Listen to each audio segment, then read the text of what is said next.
Hey everyone, I'm Mike. If you're new to my channel, welcome to all my people out here in this gorgeous weather here in New York. I'm glad you're here no matter where you're from, how you're consuming this content. I'm glad and humble to have you here. Today's topic I'd like to discuss with you is going to be about the phone games of the narcissist, okay?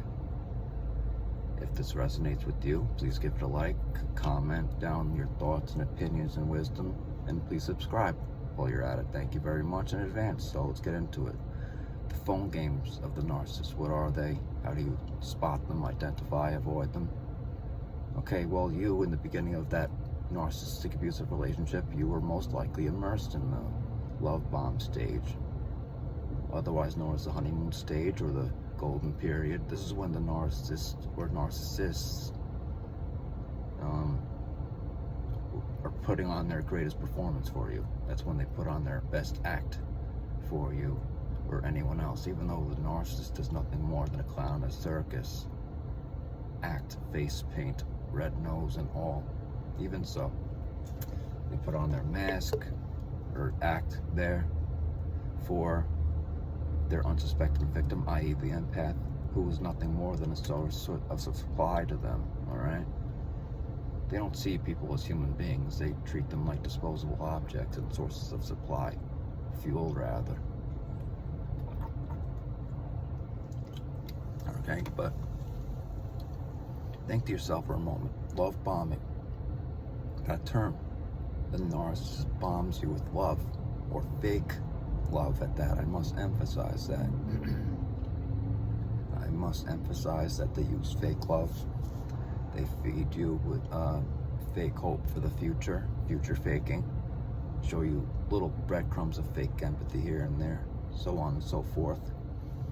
And this is why the golden period is referred to as such, along with the honeymoon phase, when everything is seemingly at its peak for you at the time. You didn't realize that this person, all right, I use that term loosely with the narcissist, this creature is a two-faced narcissist who love bombs you. Everybody else in sight. They did it before you, they did it to you, and I assure you that their antics will continue with other unsuspecting victims. Okay? Other sources of supply who provide the fuel for the narcissist, or they don't know any better, whether that is their time, money, validation, love, empathy, anything that you try to give to the narcissist, and then some. But regardless of whatever purposes that you may have provided at that time until you were discarded or you exited that yourself, the narcissist did see something in you, or some things. They yearned for something, excuse me. They yearned for something or some things, i.e. your time, resources, etc. They ate all that up like Hagen does. But the way that this pertains to phone games of the narcissist is that they, more often than not, use their phone to love bomb you with, to use and utilize their manipulative mind tactics with their unsuspecting victim, like the empaths, which we were at the time. Believe me when I say you can not only promise, but you can deliver the sun, the moon, the stars to these creatures. Okay? And it will still never be enough. And I'm not going to give the narcissists out there fuel by referring to them as people. They're predators, they're liars, cheaters, deceivers, bullies, master manipulators, but nothing you say or do for them will ever be appreciated, commended, respected, genuinely so on and so forth. Just know that the narcissist cannot change for you or for anybody else, whether that be an old source or a new source. But getting back on track here with the phone games of the narcissist, which obviously included love bombing and scattered breadcrumbs, if that, during the devaluation stage. The narcissist uses their phone as an invisible leash.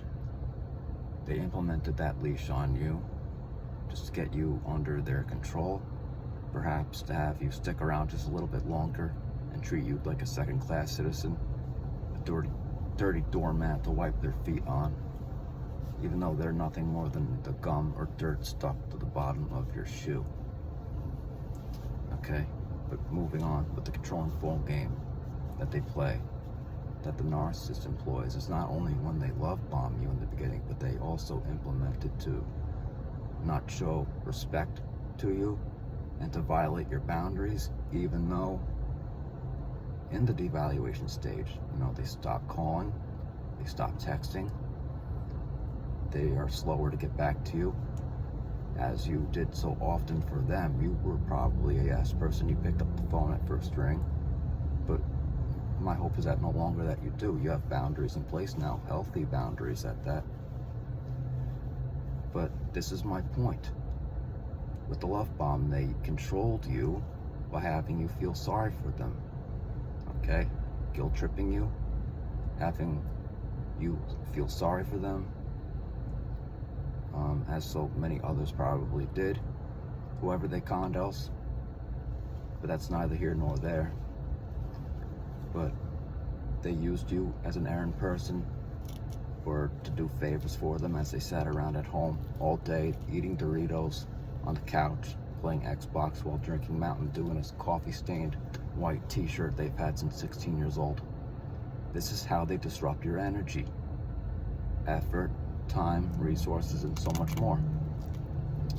They may blow up your phone 10 times a day, sometimes not at all, or maybe even 10 times in 1 hour. This has actually happened to me just last year. The narcissist incessantly blew up my phone. Even when I said, I'm going to sleep, I have family obligations, they would never respect it. But on my days off, it was just crickets.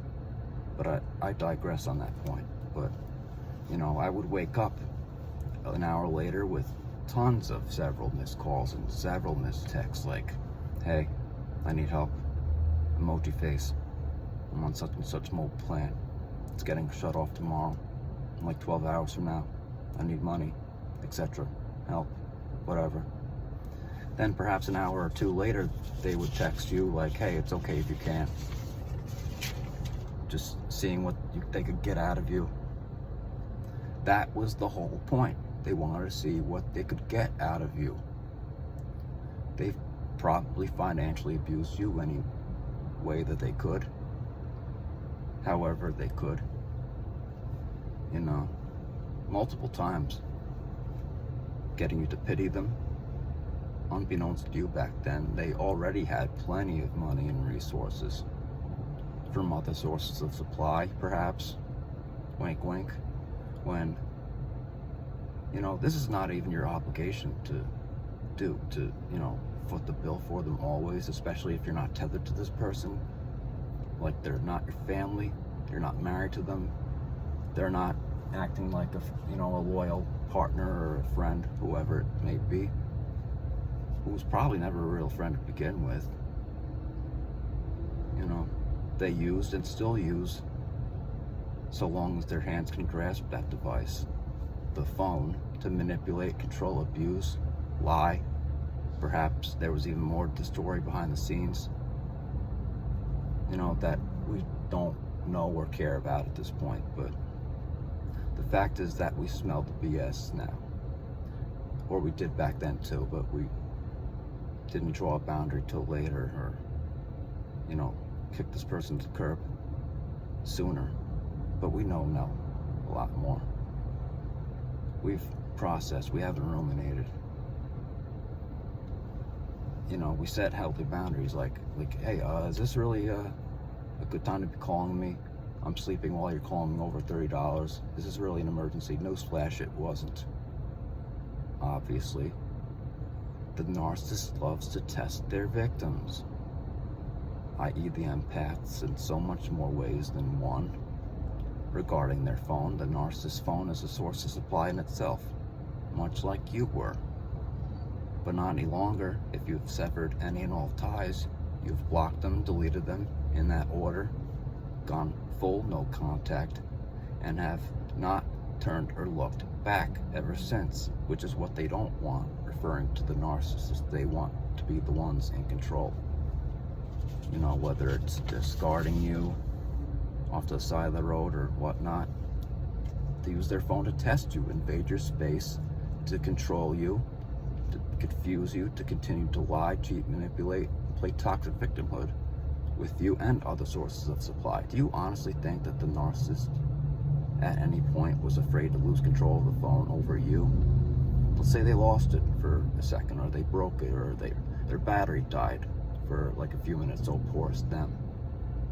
Another point, the phone games that they play with you,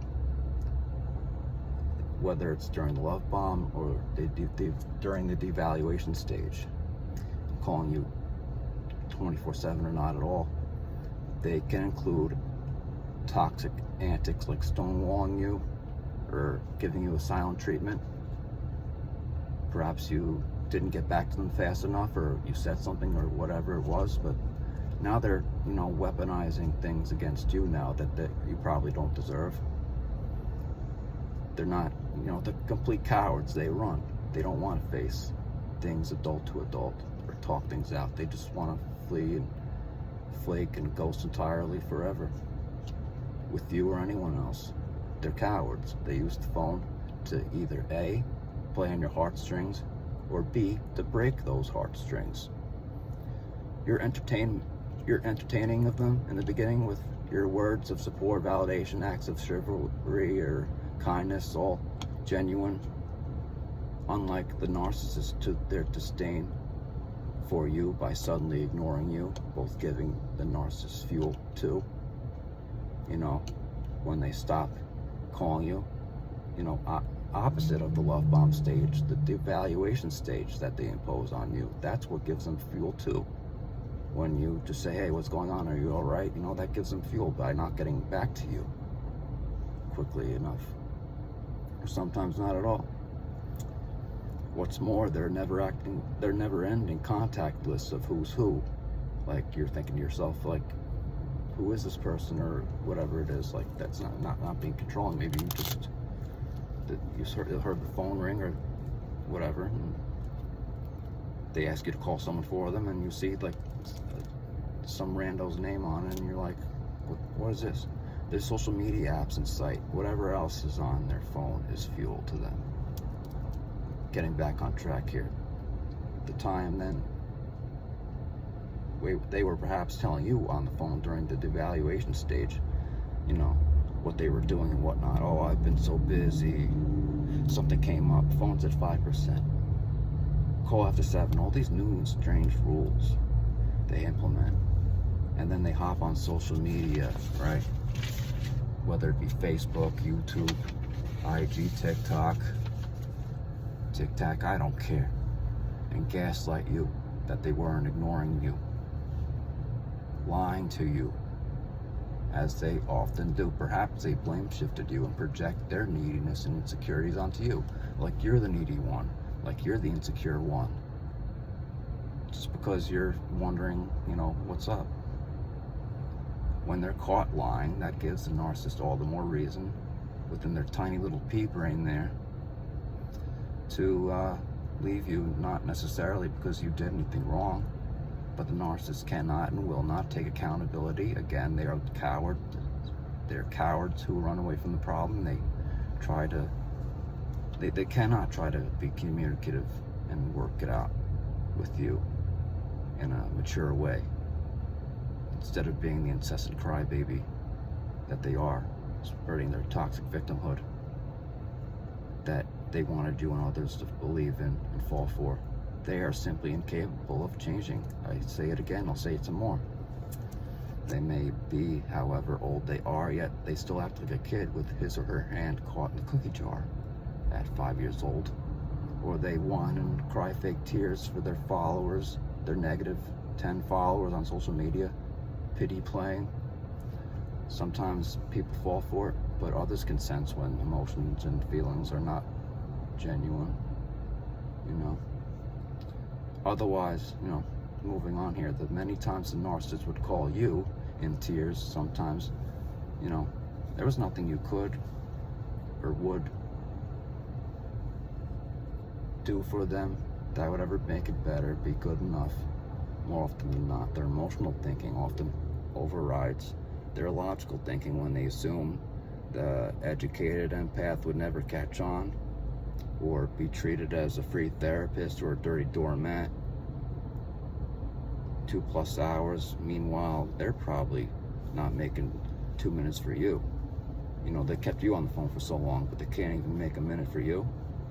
And even if it is a genuine emergency, like if you have a health issue going on, they will leave you. However, if they have one, they expect to be, you know, pampered and treated with royalty. Quite ironic, but these people are nowhere to be found when other people are in need. Okay? So the narcissist regulates himself via validation and attention through the phone and social media. One of the last things I'll add before we close out is that post-narcissistic relationship, whether it was in the romantic context or, you know, that fake friend, fake narcissistic family member, you know, whoever the narcissist is to you, or narcissists, you still have to stand your ground. As soon as you deduce that they're narcissists, after all the red flags, all the disrespect, you being taken for granted all the time, all the hurt that they caused you back then, or, you know, they're causing you right now, which I sincerely hope isn't the case. I hope that you've gone no contact.